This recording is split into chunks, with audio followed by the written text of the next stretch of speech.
Assalamualaikum warahmatullahi wabarakatuh. Selamat siang anak-anak, sehat selalu, jaga kesehatan ya. Di saat pandemi seperti ini, Ibu berharap kalian tetap semangat dalam belajar. Oke? Oke lah anak-anak, pada kesempatan kali ini Ibu akan menyampaikan materi tentang dinamika hidrosfer. Bicara tentang hidrosfer tidak lepas dari istilah hidrologi atau siklus hidrologi. Secara umum, siklus hidrologi dapat dibedakan menjadi 3 macam, yaitu yang pertama, siklus pendek. Penguapan terjadi di permukaan laut, terjadi kondensasi, kemudian membentuk awan, dan akhirnya terjadi hujan yang jatuh ke laut kembali. Yang kedua, siklus sedang. Penguapan terjadi di permukaan laut, terjadi kondensasi, uap air terbawa angin, kemudian terbentuk di atas daratan, terjadi hujan di daratan, dan mengalir lagi ke laut melalui sungai di permukaan. 3. Siklus panjang. Penguapan terjadi di permukaan laut, terjadi kondensasi, uap air terbawa angin, dan membentuk awan di atas daratan hingga ke pegunungan tinggi, kemudian jatuh sebagai salju, terbentuk gletser, mengalir ke sungai, dan kembali lagi ke laut. Pada kesempatan kali ini anak-anak, Ibu akan membahas khusus tentang jenis-jenis perairan darat. Yang pertama adalah danau. Danau adalah sebuah cekungan di muka bumi di mana jumlah air yang masuk lebih besar dari air yang keluar. Danau mendapatkan air dari curahan hujan, sungai, dan air tanah.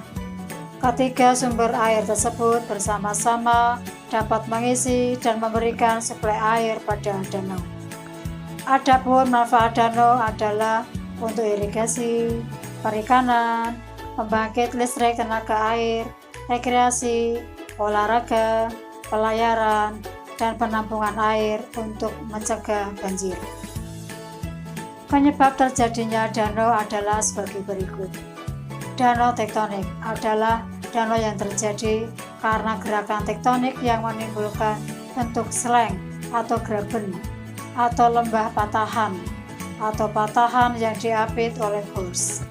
Puncak patahan yang mendapat air dalam jumlah yang cukup, air hujan, sungai, dan mata air. Contohnya Danau Maninjau, Danau Tempe, Danau Poso, dan Danau Tondano. Danau vulkanik adalah danau bekas letusan gunung api menyebabkan cekungan. Apabila dasar cekungan tertutup material vulkan, maka air hujan yang tertampung di puncak gunung menjadi danau. Contoh Danau Mars, Danau Kalimutu, dan Danau Batur. Danau vulkan tektonik adalah danau yang terjadi karena gerakan tektonik dan letusan gunung api. Contoh Danau Toba. Danau gletser adalah danau yang daerah-daerah dahulunya dilalui gletser melalui krip dan diisi oleh air. Danau-danau ini hanya terdapat di Amerika Utara, berbatasan Kanada dan Amerika Serikat.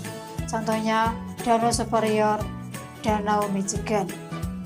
Danau Dolina adalah danau yang terdapat di daerah Iqatos dan umumnya berupa danau kecil yang bersifat temporer. Bila di dasar tebing terdapat bahan lempung yang merupakan bahan yang tak tembus air, maka air hujan yang jatuh tertampung di dolina tidak dapat terus masuk ke tanah kapur sehingga terjadi dolina. Danau dolina dapat terjadi juga karena adanya air di dalam tanah kapur tinggi. Contohnya danau di sekitar Gunung Kidul. Danau terbendung adalah danau yang berasal dari aliran lava yang membendung lembah sungai sehingga alirannya tertahan dan akhirnya membentuk danau. Di sini termasuk pula danau hasil bendungan manusia yang disebut waduk atau dum. Contohnya Waduk Jatiluhur, Waduk Saguling, dan lain sebagainya. Danau yang terjadi dengan sendirinya adalah danau karena permukaan buminya ada yang rendah. Contohnya adalah danau-danau yang ada di Kalimantan Barat dan Kalimantan Timur, terdapat di tengah-tengah daerah yang berawa-rawa. Contoh jenis perairan darat lain adalah rawa. Rawa adalah daerah di sekitar sungai atau muara sungai yang cukup besar yang merupakan tanah berlumpur dengan kadar air relatif tinggi. Rawa juga dikatakan sebagai genangan air di daratan pada cekungan yang relatif dangkal. Genangan rawa bisa juga disebabkan terjebak di suatu daerah cekungan dan lapisan batuan di bawah rawa merupakan batuan yang impermeabel. Manfaat rawa diantaranya adalah sebagai berikut. Yang pertama, rawa yang terdapat pergantian air tawar dapat untuk area sawah. Yang kedua, rawa yang airnya tidak terlalu asam dapat untuk daerah perikanan. Yang ketiga, sebagai sumber pembangkit tenaga listrik. 4, sebagai objek wisata. Jenis-jenis rawa dibedakan menjadi 1. Berdasarkan sifatnya, air dibagi menjadi 3. Air rawa air tawar, rawa air payau, dan rawa air asin. Berdasarkan keadaan airnya dibagi menjadi 3, yaitu rawa yang airnya selalu terbenam, rawa yang airnya tidak selalu terbenam.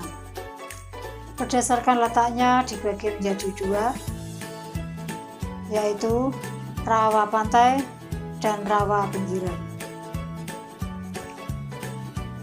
Yang ketiga, rawa abadi. Air tanah.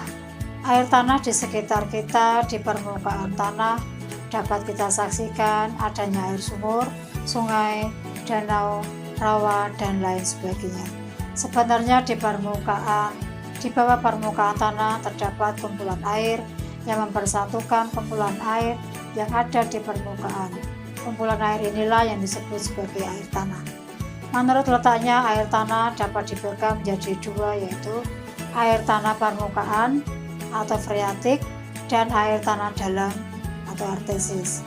Air tanah permukaan adalah air tanah yang terdapat di atas lapisan tanah atau batuan yang tidak tembus air atau impermeabel. Air yang ada di sumur-sumur, sungai, danau, dan rawa termasuk jenis ini. 2. Air tanah dalam.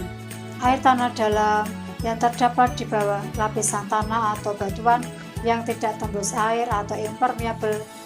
Untuk memperoleh air jenis ini harus dilakukan pengeboran. Sumur bor atau artesis merupakan salah satu contoh sumur yang berasal dari dalam air tanah dalam.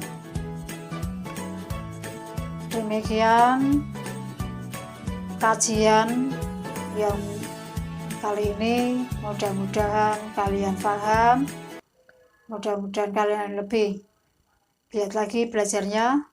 Wassalamualaikum warahmatullahi wabarakatuh.